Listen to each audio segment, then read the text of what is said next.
Bismillahirrahmanirrahim. Assalamualaikum warahmatullahi wabarakatuh. Alhamdulillahirabbil alamin. Nahmaduhu wa nasta'inuhu wa nastaghfiruh. Wa na'udzu billahi min shururi anfusina wa min sayyiati a'malina. May yahdihillahu fala mudilla lahu wa may yudlil fala hadiya lahu. Asyhadu an la ilaha illallah wahdahu la syarika lahu wa asyhadu anna Muhammadan abduhu wa rasuluhu amma ba'du.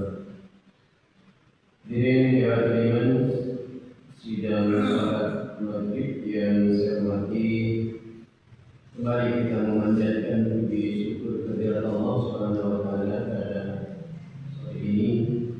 Malam ini kita kembali dipertemukan oleh Allah, walaupun dalam kondisi yang pas-pasan gitu.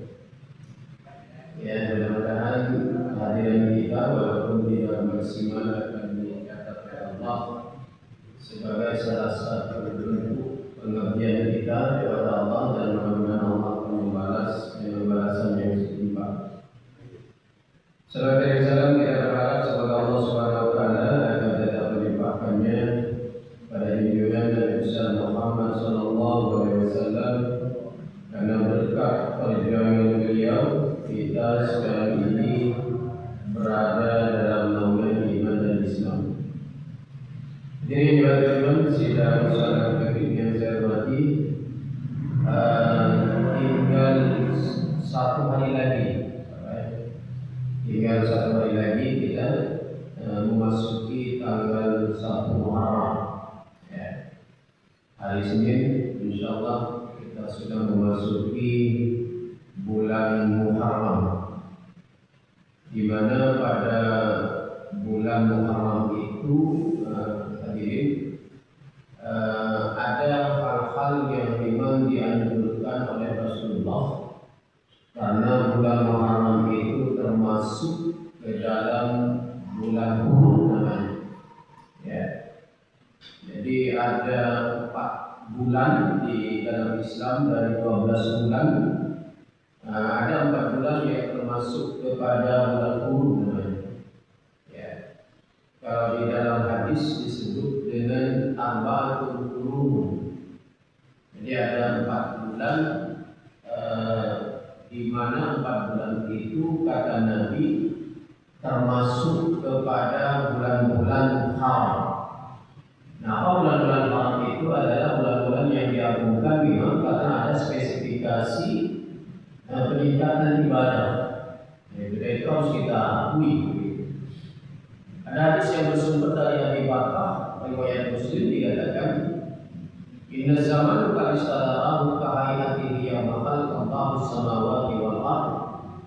Jadi Allah Subhanahu wa taala menciptakan zaman itu selalu sama sejak dari diciptakannya langit dan bumi.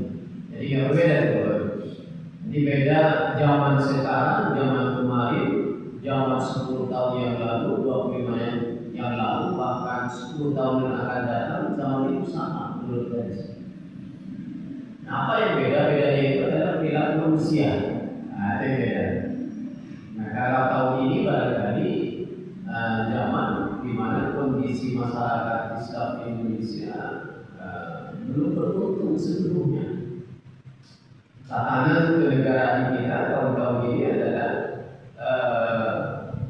banyak yang mengecewakan rakyat, banyak yang korupsi, gitu kan? Bukan berarti zaman sekarang ini zaman korupsi, tidak. Zaman itu sama kata Nabi. Az-zaman qad istadara qaihati yawmal khalqas samawati wal ardh. Jadi zaman itu sama sejak dari diciptakan oleh Allah. Dari dulu sama sampai sekarang sama, tidak berbeda. Gitu. Nah, yang berbeda adalah perilaku kita. Nah, gitu. kira kita. Nah, dalam lanjutan hadis itu disebutkan asal itu isna asyara syahran. Jadi 1 tahun itu ada 12 bulan. Jadi Rasul sudah dari awal menyampaikan 1 tahun itu ada 12 bulan. Jadi tidak hanya hitungan Masehi. Nah, dalam hitungan Hijriah juga tahun itu adalah terdiri dari 12 bulan. Gitu. Bedanya adalah kalau Masehi diawali daripada Januari, kalau Hijriah diawali dengan Muharram. Nah, itu bedanya. Nah, kemudian pada bedanya itu yang nampak kalau di Indonesia ini bedanya itu yang nampak perlakuan masyarakatnya. Nah, itu bedanya.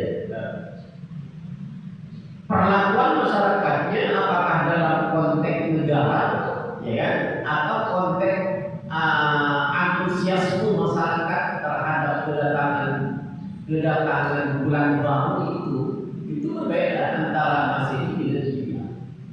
Ya. Nah, walaupun kita pahami jadi masyarakat Islam Indonesia ini kan 87% berada Islam. Semestinya kan yang lebih banyak gaulnya itu adalah Hijriah, gitu. Tapi kita kan kembali. Kalau di Indonesia ini kan kembali, yang justru gaulnya yang sangat besar itu bahkan negara itu andil menyambutnya, merayakannya adalah Masehi. Nah, kalau Islam, kalau Hijriah itu kan sebagian umat Islam yang menyambutnya, mengadakan tabligh akbar, santunan dan lain sebagainya gitu ya. Dalam rangka memang kita ada perilaku khusus pada bulan Muharram itu tidak jelas dalam hadis. Sahih hadisnya bersumber dari Bakrah, hadis itu riwayat Muslim. Hanya di Indonesia kita berhukum sendiri. 1 Hijriah itu akan berbeda dengan 1 Masehi. Menyambutkan masyarakat maksudnya pada pemerintah. Jangan kalau Hijriah itu kan pada Kementerian Agama mengadakan itu tabligh akbar masyarakat, gitu kan? Kalau tidak, kalau Masehi itu luar biasa. Bahkan alokasi anggaran dari negara itu dari Pemda umpamanya DKI itu besar.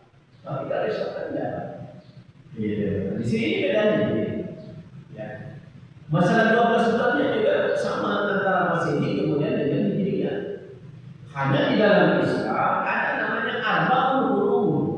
Ada 4 bulan hurum, 4 bulan haram. Maksudnya yang dimuliakan memang, yang memiliki keistimewaan yang berbeda dengan bulan biasa. Itu harus kita artikan dalam hadis disebutkan seperti itu. Nah, kalau dalam bulan Masehi kan tidak ada. Paling yang dimaksud bulan kehormatan itu Agustus. Nah, ada perayaan Agustus gitu ya. Nah, kalau kemarin ini 1 Juni hari Pancasila ya, hari Pancasila gitu ya. Tidak. Tapi kalau 1 Masehi, luar biasa. Sambutan Pemda di DKI ini terhadap tahun ini, tapi tidak dengan tahun Islam. Nah, itu bedanya. Kita memang merasa tidak ada keadilan. Nah, salah satu tawaliyah itu kata dari dalam hadisnya, di antara 4 bulan yang haram itu ada 3 bulan berturut-turut. Nah, apa dia?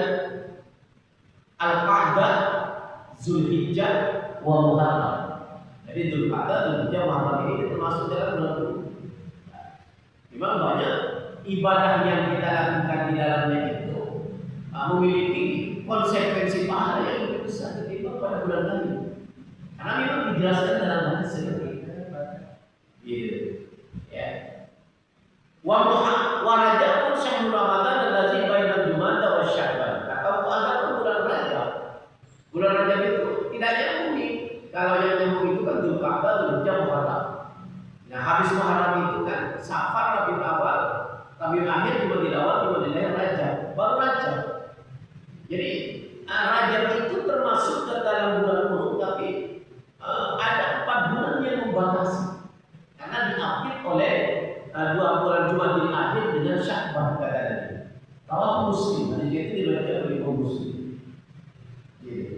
Jadi memang ada perlakuan khusus memang kepada bulan Qur'an itu. Ya bulan Dzulqa'dah, bulan Dzulhijjah umpamanya. Di sana kita ada puasa 1 hari yang pahalanya 2 tahun yang habis. Kan tidak ada dalam bulan lain. Ya. Kemudian pada bulan Muharram nanti akan saya jelaskan apa saja istimewanya itu menurut hadis. Ini kan cuma sesuai dengan hadis itu. Dalam bulan-bulan lain tidak terdapat. Ya. Nah, salah satu yang sangat membantu umat Islam di bulan Muharram itu adalah adanya puasa Asyura. Ya. Puasa Asyura itu adalah puasa yang dilaksanakan pada tanggal 10 Muharram. Ya. Ini ada faedah-faedah yang berbeda dengan bulan-bulan lain. Ya. Kalau dalam hadis itu dikatakan bahwa asal Asyura itu berpuasa pada hari Asyura itu adalah pahalanya itu menghapuskan dosa sebelumnya 1 tahun sebelumnya gitu. Tapi tidak sesudahnya. Nah, kalau sesudahnya itu kan hanya ada 1 bulan, yaitu bulan Dzulhijjah pada tanggal 9 Dzulhijjah itu dua kemampuan menghapus dosa 1 tahun sebelumnya, menghapus dosa 1 tahun sebelumnya. Kalau Asyura itu pada bulan Muharram adalah hanya menghapus 1 tahun sebelumnya. Nah, itu hadisnya adalah sahih. Nah, karena itulah di dalam hadis yang bersumber dari Abu Hurairah riwayat Muslim dikatakan, Nabi Hurairah radhiyallahu anhu qala Rasulullah sallallahu alaihi wasallam ada siyam ba'da Ramadan syahrul Muharram. Nah, ini kan spesifik. Wa afdalus sholati ba'da al-fardhi sholatul lail. Rawahu Muslim. Dan hadisnya adalah sahih. Jadi kata Nabi dalam hadis yang bersumber dari Abu Hurairah ini adalah afdal syam, seutama-utama puasa ba'da Ramadan, setelah bulan suci Ramadan, syahrul Muharram, adalah puasa Allah pada bulan Muharram. Ya jelas itu. Wa afdal sholati, kemudian seafdal sholat, semulia sholat ba'da faridah, setelah sholat wajib, sholat lail, sholat malam. Jadi kalau bulan itu yang termulia setelah Ramadan Muharram, kalau sholat itu yang termulia setelah sholat wajib adalah sholat wajib. Nah, karena itu kenapa kemudian Bapak Ibu bahwa Nabi sahabat tidak pernah meninggalkan sholat wajib. Kita kalahnya di situ. Kita kalau sholat malam itu sangat banget. Ya, padahal di sana karunia Allah itu berlama pada sholat lain. Ada 2 macam sholat lain itu, ada sholat witirnya, kemudian ada sholat tahajudnya. Ya, itu sholat lain namanya. Dua-duanya dilakukan pada waktu malam. Gitu. Jadi bukan sholat duha setelah sholat fardu itu yang termulia, bukan sholat istihara, bukan sholat tahiyatul masjid, tidak, tapi sholat malam. Sama dengan bulannya itu adalah yang termulia setelah bulan Ramadan itu disebutkan dalam hadis syahrul Muharram, bulannya Allah. Nah, juga sampai disebut seperti itu ya tadi, syahrullah. Nah, bulan Allah. Siapa dia? Al-Muharram. Walaupun sebenarnya 11 bulan yang lain itu juga bulan Allah begitu, tetapi memang ada spesifikasi yang disebutkan oleh Nabi terhadap bulan Allah. Nah, kenapa? Nah, kan gitu. Kenapa begitu? Karena ternyata pada bulan Muharram itu ada peristiwa hijrah. Nah, dimulainya hitungan bulan Hijriah itu dari Muharram. Kemudian ada juga amalan-amalan yang memang dicontohkan oleh Nabi. Salah satunya adalah pelaksanaan ibadah puasa pada tanggal 10 Muharram. Bahkan dalam hadis yang bersumber dari Aisyah, Rasul itu sampai bilang ya terhadap puasa pada bulan Muharram itu adalah sebelum turunnya perintah puasa Ramadan, Nabi SAW hampir-hampir hukum itu wajib. Belum tadi saya bersumber dari Aisyah. Jadi, mari kita lihat di sini. An Aisyah radhiyallahu anha kata, dari Aisyah radhiyallahu anha dia berkata, "Kana yaum Asyura tasumu Quraisy fil jahiliyah."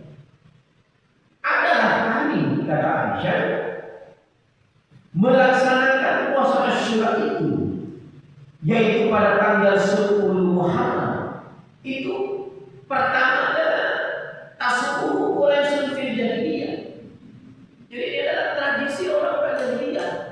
Nah, itu kan. Jadi apa namanya? Puasa tanggal 10 Muharram itu sebelum Islam itu datang sudah terbiasa dilakukan oleh orang-orang dunia. Jadi, nah apakah kemudian setelah Nabi memerintahkan puasa pada tanggal 10 Muharram itu dikatakan merupakan pelangsung daripada tradisi jahiliyah? Tidak. Kebetulan memang puasa tanggal 10 Muharram itu yang diinstruksikan langsung oleh Allah kepada Nabi Muhammad. Kebetulan pernah dilakukan oleh orang-orang jahiliyah. Tapi bukan berarti Islam itu ajaran Nabi Muhammad terkait dengan puasa 10 Muharram itu nyontek atau berkiblat kepada tradisi yang dilakukan oleh orang jahiliyah. Tidak. Yang begitu pemahamannya. Nah, sama dengan ini Pak. Perintah berjilbab bagi seorang akhwat di dalam seorang sapi itu dikatakan oleh Allah, "Fadlimu, maka julurkanlah jilbabmu," kata Allah. Ini sebenarnya sebelum datang Islam, orang-orang perempuan pada zaman jahiliyah itu sudah menutup. Gitu. Tapi itu kan berarti ajaran Islam dengan perintah menutup aurat itu adalah berpijak kepada tradisi yang pernah dilakukan orang jahiliyah. Tidak. Perintahnya kebetulan sama dengan yang diinstruksikan oleh Allah agar seorang akhwat itu menjulurkan jilbabnya, memakai jilbab. Jadi bukan berarti kita mengikuti aliran jahiliyah, tidak, zaman jahiliyah tidak. Nah, sama dengan ini kata Aisyah, tasumu Quraisy fil jahiliyah. Sebenarnya orang-orang Quraisy dulu sebelum Islam datang, mereka berpuasa pada hari Asyura itu pada tanggal 10 Muharram. Wakana Rasulullah SAW dalam menjelaskan di sini, dan ada Rasulullah SAW yasumu, berpuasa juga. Rasul ini sebelum datangnya perintah puasa Ramadan sebulan dulu. Gitu. Jadi lebih dulu turunnya instruksi puasa itu adalah puasa Syawal daripada Ramadan. Dari mana kita pahami dari hadis yang bersumber dari Aisyah? Wakana Rasulullah SAW yasumu, melakukan puasa juga pada tanggal setiap 10 Muharram. Falamma qaddamal Madinah, begitu Nabi juga hijrah ke Madinah. Ya, artinya kan puasa Muharram ini sudah dilakukan oleh Nabi di Makkah ketika Nabi berhijrah. Jawab. Artinya Jibril sudah membawa perintah itu kepada Nabi, di mana Jibril mendapat instruksi dari Allah begitu dalam hadis Aisyah ini, bahwa pada tanggal 10 Asyura itu walaupun tradisi orang jahiliyah, maka ada instruksi dari Allah untuk melakukan puasa 1 hari. Ya, jelas dalam hadis ini. Ya, bahkan Nabi, falamma qadima Madinah sama wa amara bisyati. Bahkan ketika Nabi hijrah ke Madinah, orang-orang Madinah itu diperintahkan oleh Nabi untuk berpuasa pada tanggal 10 Muharram.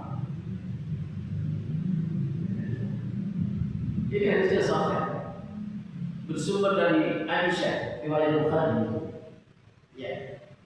Falamma furida Ramadan, dalam sebutan hadisnya dalam lanjutan di sini.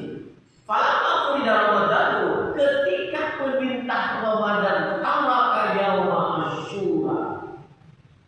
Ketika perintah Ramadan itu diperintahkan oleh Allah kepada Nabi untuk berpuasa selama 1 bulan, taraka yauma Asyura. Nabi kemudian meninggalkan tempat. Jadi Nabi hadirin, tidak selamanya dalam hidup Nabi itu Nabi melakukan tanggal 10 Muharram Asyura, tidak selamanya.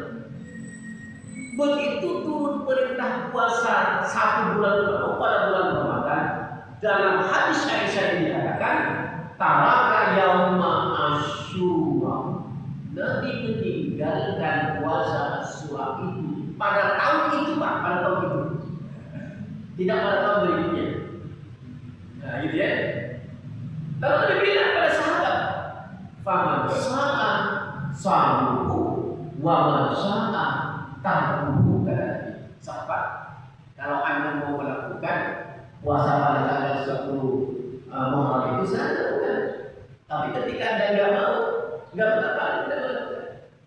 Di sini ada pilihan. Sunnah pilihan yang diberikan Rasul begitu turun perintah puasa selama sebulan. Jadi ada masalah yang kita melakukan.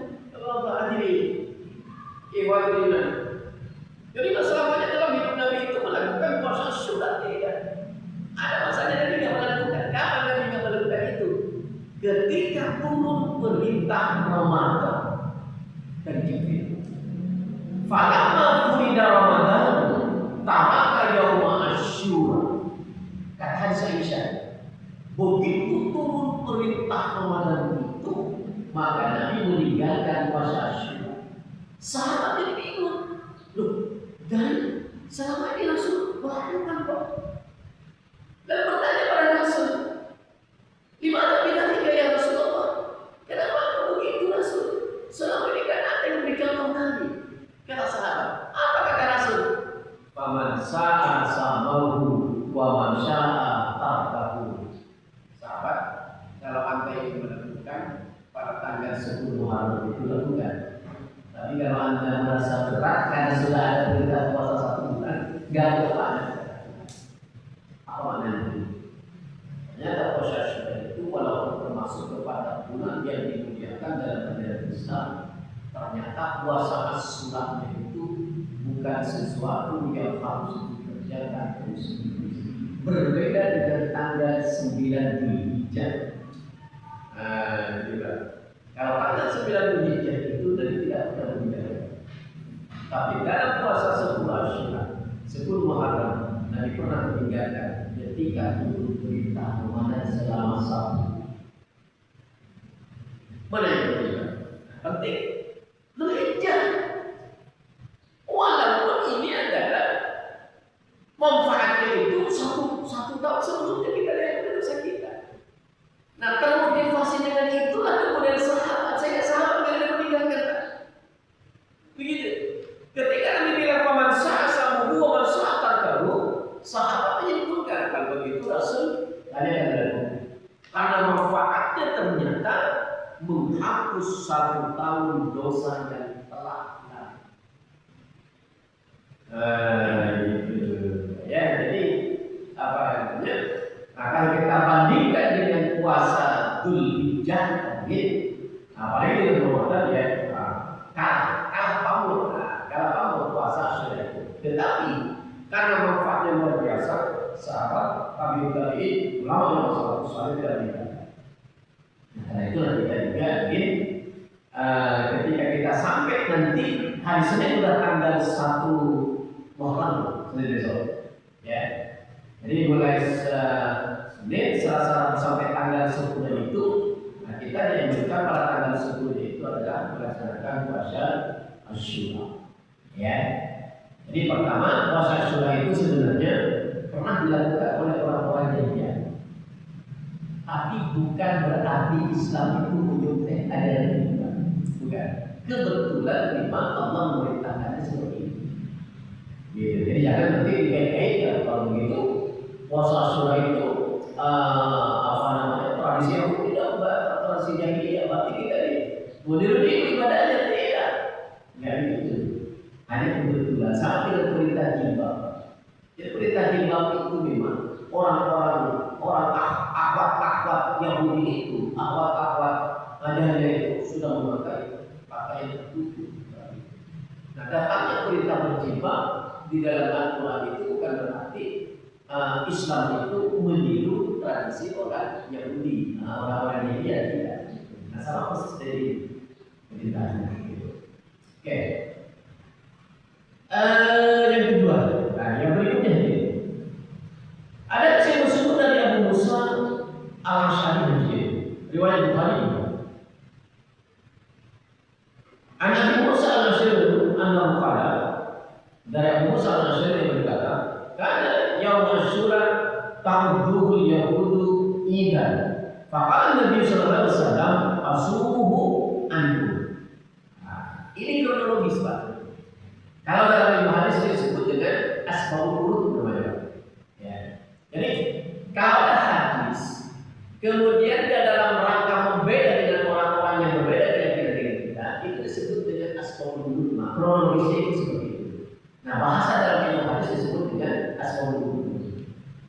Jadi sebab penyebab puasa Asyura ini di samping diperintahkan Allah kepada Nabi, ternyata kata Abu Musa dalam tulisannya, karena ya semua karena yang Asyura itu ta'udhu yahudu anda adalah puasa hari Asyura itu, maksudnya tanggal 10 maksudnya, adalah hari yang diperhitungkan oleh orang-orang Yahudi.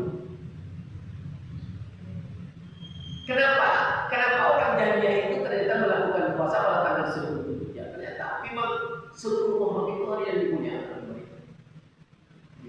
Jadi memang dari awal tradisi Yahudi, tradisi jahiliyah itu menganggap tanggal 10 Muharram itu adalah bulan yang sangat diistimewakan.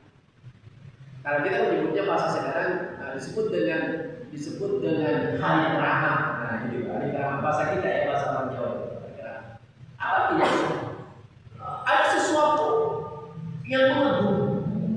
Walaupun dalam Islam enggak mengakui istilah itu, Pak. Islam enggak mengakui. Semua hari itu sama. Kalau toh ada kemudian kelebihan karena itu memang instruksi Allah kepada Nabi. Gitu. Bukan bermaksud Nabi ingin membedakan dengan hari-hari lainnya. Tidak. Gitu. Karena itu memang instruksi Allah. Nah, karena itulah fakal Nabi berkata, "Fasumuhu antum." Karena Nabi kalau begitu berpuasa kamu pada hari Asyura tersebut. Orang Yahudi menghormati berpesta pora. Umat Islam yang juga beda itu berpuasa. Ini disebut dengan supaya tidak tersambung dengannya, Pak. Dalam ilmu hadis, kalau ada hal yang dimuliakan oleh orang-orang yang berbeda agama dengan kita pada zaman Rasul, Nabi kemudian bagaimana metode Nabi kemudian kepada Allah lalu datang untuk perintah untuk melakukan sesuatu yang bertentangan dengan kebiasaan itu? Pasti tidak. Apakah Nabi meminta sama Allah itu di luar kemampuan kita?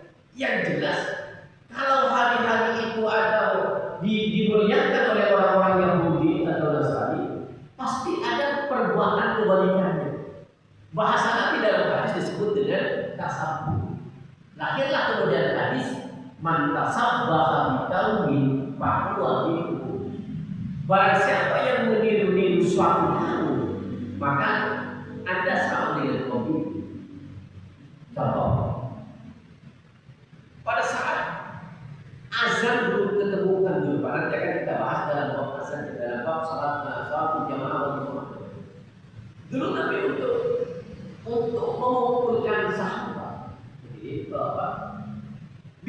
Nabi awalnya. Pakai apa nih? Memerintahkan sahabat supaya datang ke masjid pada orang begitu. Nabi bingung berpikir keras Pak. Karena Nabi itu dipimpin oleh wahyu. Begitu Nabi memikirkan sesuatu, pasti Allah memberikan jalan. Tidak pernah itu Nabi stagnan begitu, tidak pernah. Berbeda dengan kita. Kalau kita lebih banyak masalah itu kita hadapi dengan stagnan. Kalau Nabi tidak, begitu Nabi bentuk pemikiran langsung sudah nggak nyampe umpamanya begitu, pasti itu tuan. Nah, itu hebatnya Nabi Pak. Karena itu kenapa kemudian Nabi anak basyarun bisukum bantu kalian. Aku bisa dengan Anda, tapi yang dipimpin oleh wahyu. Apa maksudnya? Ketika Rasul berpikir Rasul untuk sesuatu lalu belum ada jawabannya, pasti Rasul minta sama Allah dan Allah langsung menurunkan. Nah, karena tradisi 10 Muharram itu adalah dibangga-banggakan oleh orang Yahudi pada waktu itu, Nabi bilang, "Fasumuhu antum." Kalau begitu kalian sampai pada tanggal 10 Muharram itu sebelum dihijrah Pak, sebelum Nabi hijrah ke Madinah. Kalau itu Anda puasa. Sahabat kan tidak langsung melakukan Pak. Sahabat itu selalu melihat Nabi. Jadi nggak mau sahabat melakukan ketika Nabi nggak melakukan, itu hebatnya sahabat. Berbeda dengan kita, Nabi nggak melakukan, kita lakukan. Timbullah kemudian apa disebut dengan mengada-ada. Dalam bahasa hadis disebut dengan bid'ah. Bid'ah itu adalah kejam itu adalah neraka. Itulah. Jadi sesuatu yang dicontohkan oleh Rasul lalu kita lakukan. Bahasa hadisnya itu bid'ah. Bid'ah itu pasti masuk neraka. Kalau dia tidak bertambah. Nah, gitu Pak. Tapi kalau bertambah, sadar dia dengan perbuatan yang salah itu, lalu nggak mau lagi mengikuti Islam. Hanya itu satu-satunya jalan yang diberikan oleh Rasul. Jadi jangan ada mencoba dengan bahasa kita itu. Itu hadis.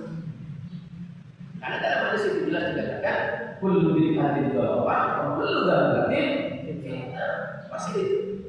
Maksudnya ketika mereka tidak bertobat, gitu loh Pak. Ya. Jadi jangan dijustifikasi hadis itu hanya dipergunakan oleh kelompok tidak Pak. Enggak. Semua berkelompok kita semua. Apapun kelompok kita di Indonesia, apapun organisasi kita, gitu Pak. Organisasi itu bukan ajaran agama Pak. Jangan kita berantem gara-gara organisasi. Ada itu, ada Muhammadiyah, ada Persis, ada sekarang ada lagi di Jawa itu Pak, ada ajaran Al-Quran, ada ajaran apa ya, jamaah Quran namanya. Nah, itu ada jamaah sekarang. Tunggu itu. Di mana statementnya itu dasar hukumnya itu hanya berpandu kepada Al-Quran, itu tidak kepada hadis. Nah, dan juga sebaliknya ada namanya Ahlul Hadis, berpandu semua kepada hadis, tidak berpandu kepada Al-Quran. Kalau ada sunnah wal jamaah itu ada duanya. Sebagaimana hadis Nabi, taraktu fikum amrayn in tamassaktum bihima lan tudillu awalan kitabillah wa sunnatir rasulullah. Jadi kita ini ahli sunnah wal jamaah juga Al-Quran hadis. Tidak boleh hanya Al-Quran saja, hadis tidak. Atau sebaliknya tidak boleh hadis saja, Al-Quran tidak boleh. Karena Nabi mengatakan, apa kata Nabi? Taraktu fikum amrayn, Anda tidak akan tersesat. In tamassaktum bihima, kalau Anda berpandu kepada dua pokok, kita bukan sunnah kita. Ya. Jadi ketika Rasul mendapatkan informasi dari sahabat bahwa pada tanggal 10 Asyura itu adalah tradisi orang Yahudi ya Rasul, maka dia bilang masukmu wahyu. Kalau begitu supaya kita berbeda, sahabat, supaya kita tidak tasabuh, kita puasa kita. Inilah asbabul wurud hadis ini Pak. Kronologisnya ini. Karena ada sahabat yang memahami sebelum dia masuk Islam sudah terbiasa melakukan puasa pada tanggal 10 Muharram. Disampaikan kepada Nabi supaya berbeda, maka Rasul memerintahkan tasumuhu antum, kata Rasul. Dari sekarang Anda puasa. maka menjadi sebuah ibadah tambahan bagi kita, supaya kita menambah pahala. Berpuasa juga kita pada tanggal 10 hari. Kalau kita nggak berpuasa, hadirin saudara, kita nggak berpuasa nih, secara umum tidak mengapa, tapi kita sudah meniru-niru menghormati orang Yahudi terhadap tanggal 10 Syawal. Sementara tasabuh itu hukumnya haram, nggak boleh kita tasabuh. Di Jakarta ini banyak banget pak perbuatan tasabuh itu yang nggak kita sadari. Ya, kalau orang-orang dehek itu kan orang kaya itu, ya, yang pemahaman agamanya kurang. Setiap tahun anaknya lahir tanggal sekian dan tahun besoknya tanggal sekian dilayani. Jadi ulang tahun itu tasabuh, ingat itu. Nah, ada orang protes, di Muhammad ada milad, beda pak milad. Milad dengan ulang tahun itu beda. Ya. Kalau ulang tahun itu jelas pak. Anaknya tidak mata siapa dikawin pahami. Tapi orang tua yang mana yang tidak pernah merayakan ulang tahun anaknya, apalagi anaknya itu satu-satunya. Jadi kita yang sadar ini.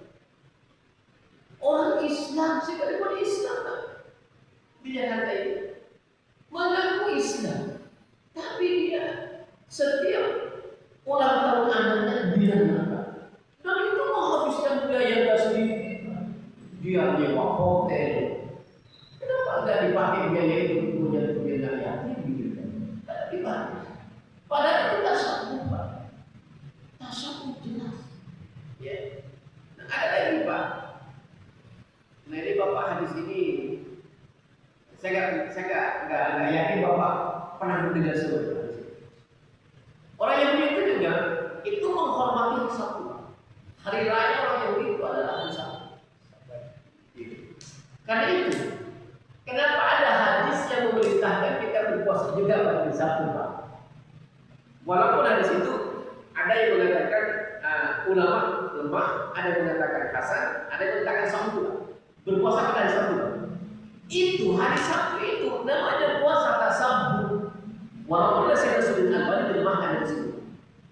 Tapi ulama-ulama hadis yang lain bisa. Rasulul Albani melemahkan dari situ Pak dalam kitabnya As-Silsilah Al-Hadits Ad-Dhaif. Itu ada dalam jilid dari situ Pak. Dan saya lengkap dari situ. Cuma itu saya lengkap. Al-Hadits As-Silsilah Ad-Dhaif oleh saya Rasulul Albani. Nah saya baca hadis yang memerintahkan puasa pada hari Sabtu itu oleh saya sudah lama di rumah. Tapi ulama hadis lain, ulama hadis mensahihkan. Termasuk di Indonesia, ada satu organisasi di Indonesia ini mensahihkan di situ, Persis Pak. Persis itu konsisten melakukan puasa pada hari Sabtu. Muhammadiyah itu ada enggak? Lagi, apalagi apa kawan saya? Pokoknya yang terkenal konsisten dengan konsepnya Abu Juni dan Quran dan Sunnah tidak pernah lupa mengajarkan dalam dakwah saya ketua kanji di Persis Pak itu dipakai di situ ya kan kita di Persis itu Pak saya sampai di sana Pak di Persis kemudian perguruan tinggi saya sampai diploma itu di Persis konsep ini berbeda saya termasuk kepada Dewan Siswa dulu di Persis. Saya punya adik. Di Persis kita puasa Pak. Jadi setiap hari Sabtu itu kita puasa. Karena itu tasabuh. Karena jelas hadisnya man tasabbaha bi qaumin fa huwa minhum.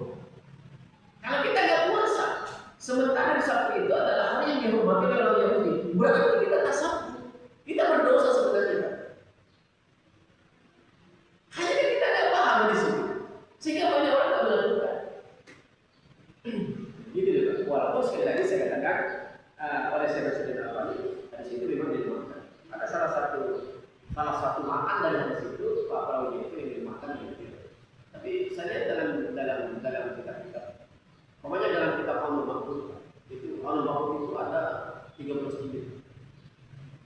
pasti saya sendiri itu kita pasti dalam kita film aku itu pada bab kita usyau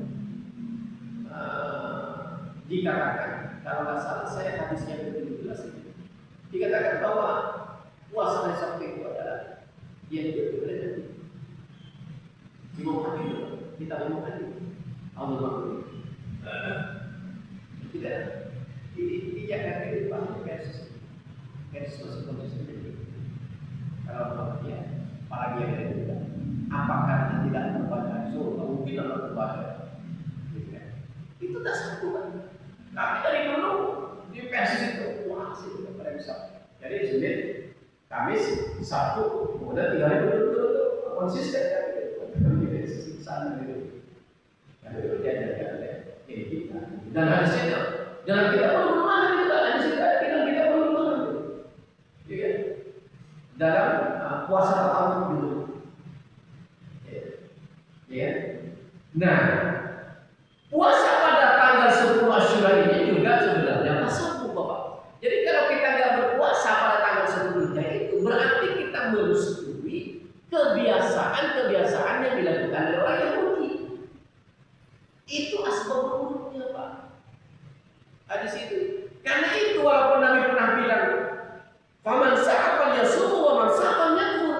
Nabi pernah bilang ketika turun perintah puasa 1 bulan itu Nabi bilang, "Sahabat, Anda mau puasa silakan, Anda tidak bisa silakan."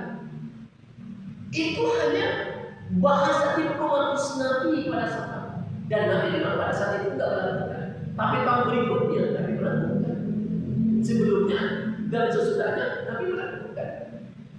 Karena dipahami bahwa tanggal 10 Muharram itu adalah tasyrik bagi orang Yahudi. Kita pernah bangun Pak dengan tasyrik itu kita pernah.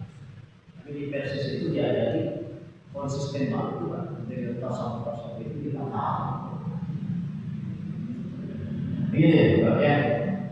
Jadi di samping puasa 10 Muharram itu perintah dari Allah yang nilai hukumnya itu adalah sunnah muakkadah, manfaatnya bisa menghapus dosa 1 tahun, juga secara implisit puasa 10 Muharram itu adalah dalam rangka supaya kita tidak tasabbuh dengan orang Yahudi. Karena pada tanggal 10 Muharram itu orang-orang Yahudi memuliakan tanggal 10 Muharram. Gitu ya. Jadi masih banyak sini belum sampai kepada apa saja perintah-perintah pada bulan Muharram yang tidak dicontohkan Nabi. Bahasa kita tidak ada banyak hadis. Ada hadis yang bersumber dari Al-Khalid. Ada hadis yang bersumber dari termasuk dari Hasan. Nah ini hadis-hadis yang menjelaskan tentang bid'ahnya kita melakukan sesuatu pada bulan Muharram. Ya, jadi ada yang disunahkan oleh Nabi pada bulan Muharram, tapi juga ada yang dibidakan. Nah, gitu ya. Nah, salah satu contohnya yang dibidakan itu adalah umpamanya kita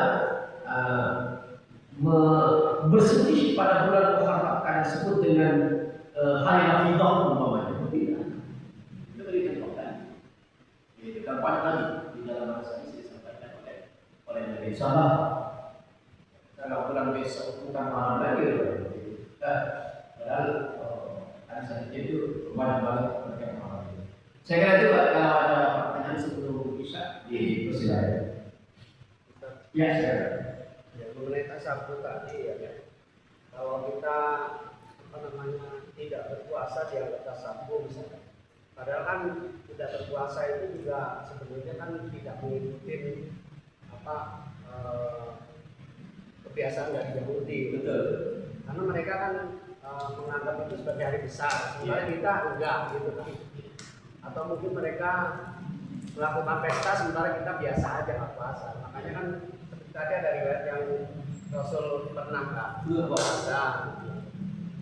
Terus yang kedua punya pemahaman begini, bisa nggak? Misalkan tadi ada puasa sebulan Dzulhijjah itu kan udah sebelum dan setelahnya udah diampuni. Ya. Makanya yang sebelum haram ini udah nggak puasa kan setahun kemarin udah diampuni gitu. Itu. Iya. Ya secara hukum memang kita tidak bisa menafsirkan itu sunnah biasa. Artinya ketika kita lakukan berpahala, ketika kita tidak berpahala. Tapi kalau kita lihat dari sisi tasawuf ini, kalau kita memahaminya bahwa karena kita tidak berpuasa dalam rangka supaya tidak tasawuf, Yahudi terhadap satu Muharram itu selain dia berpuasa kalau Yahudi itu berpesta pola, Pak. Nah, dalam rangka itu. Jadi ketika Rasul menyampaikan puasa pada satu Asyura itu adalah dalam rangka tidak tasawuf dengan pesta pola. Ketika Rasul menyampaikan boleh tidak berpuasa memaksa ya semua masalahnya kata Nabi itu dalam rangka supaya tidak tasawuf dengan orang jahiliyah. Nah, jadi begitu lah. Jadi dua-duanya itu memang Rasul. Nah, itulah hebatnya Rasul. Luar biasa. Apa namanya metodologi Nabi itu dalam menentukan alam itu wah hebat. Jadi dua-duanya kemauan. Ketika kita tidak berpuasa umpamanya, karena kita takut tersambung kepada orang Yahudi itu, karena mereka kepada orang Jahiliyah itu karena mereka adalah berpuasa pada tanggal 10 Muharram. Tapi ketika kita umpamanya melakukan puasa dalam rangka tidak tersambung dengan orang Yahudi yang berpesta pola, betul tidak? Nah, kita kemana nih? Apakah kita bertasabbuh kepada tidak berpuasanya atau kita bertasabbuh kepada berpesta pola? Karena dua-duanya adalah dikatakan hadis. Nah, tetapi kebanyakan ulama salafus saleh memang melakukan puasa. Bahkan ada yang mendahulunya dari tanggal 1, kemudian ada yang mendahulunya sudah dari tanggal 9 dari hari ini kita jelas di situ adalah yang paling mendekati kebenaran sehari itu adalah tanggal 10. Berbeda dengan tanggal 9 Dzulhijjah. Itu luar biasa paling tidak ada ahli hadis yang ngomong tidak begitu. Ada sedikit kelemahannya. Jadi tergantung kita mau apa nih? Tasawufnya ke berpesta polanya atau tasawufnya kepada mereka beribadah. Gak boleh. Kita tidak berpuasa kan supaya kita tidak bertasawuf dengan ibadah. Kita berpuasa tidak berapa supaya kita tidak bertasawuf kepada pesta polanya. Bukan ada lagi begitu. Saya kira itu Pak. Mudah-mudahan kita diberikan kesehatan oleh Allah, kemudian diberikan kemampuan untuk selalu belajar, Bapak. Ya, di mana ada majelis tadi, mudah-mudahan kita diberikan kekuatan oleh Allah untuk selalu mengikutinya. Masalah kemudian nanti diikuti dan tidak itu ya. Mudah-mudahan sekali lagi kita berharap Allah Subhanahu wa taala senantiasa memberikan kesehatan, memberikan kekuatan, memberikan kesehatan yang baik bagi kita semua sehingga kita berada dalam kehidupan yang sangat kita inginkan. Terima kasih. Assalamualaikum.